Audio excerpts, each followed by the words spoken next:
First, the Palestinian Prime Minister Mohammad Shtayyeh has announced he's handed in his resignation to the president. The development this Monday comes as pressure mounts on Mahmoud Abbas to shake up the Palestinian Authority.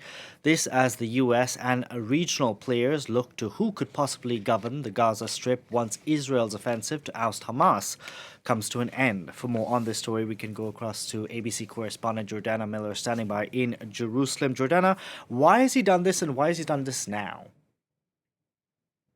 Well, the Palestinian Prime Minister has tried to submit his resignation in the past, and the president, Mahmoud Abbas, has said no.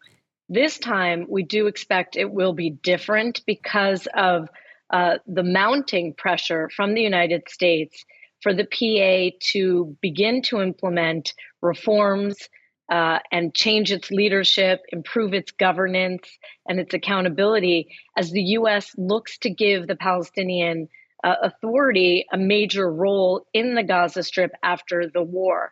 And that seems to be what is behind Shtayyeh's resignation now. We may see the Palestinian Authority put together now a technocratic government that is a government that is not necessarily connected to political parties, but led by experts that could be some kind of transitional government over, especially in the Gaza Strip, as soon as maybe, the next several months if the war ends that soon. And they would serve as a transition before elections, for example, would be held in the Gaza Strip. So this is a move that the United States is going to support and celebrate. But there still are a lot of questions.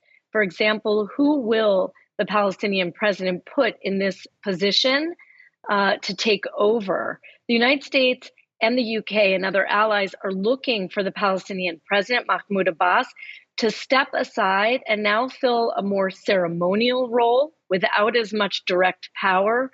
Remember, Abbas is deeply unpopular. He's ailing. He has been very ineffective over the last several years. And the United States and its allies are looking for new leadership. So if Abbas appoints someone who genuinely will be a new leader, that will be very welcome. But it could be that Abbas will put someone in power who he will still be able to control. And that will actually not be a sign of progress. Jordana, also happening today where you are, we've had the Israeli army who's presented the war cabinet with a plan to evacuate civilians from Rafah. Do we have any details at this stage?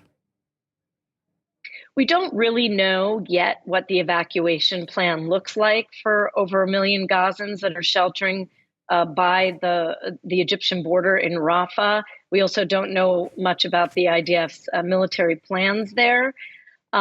We may learn some more details over the next several days. Analysts expect that if Israel implements this plan to move civilians out, it will take 2 or 3 weeks, and they are likely now to go, perhaps some will go to the northwest along the coast near the Mawasi area that is already declared as a safer zone. I can't call it a safe zone because there's still combat there. But that won't be enough. There's not enough room there for all of those civilians. So perhaps some, it's expected, will go to the northeast, but further up past Khan Yunis to the east, below the Aza River. Again, we have to remember that Netanyahu is using the looming threat of a massive operation in Rafah as a pressure point and leverage on Hamas and its leadership to soften its positions and agree to some kind of ceasefire or hostage release deal. So that may be also part of this mounting pressure. It's not that Israel's not serious about this operation, but it is another step towards that operation to have actual military and evacuation plans on the table. Those will still be discussed in the days ahead. The cabinet did not approve these plans yet.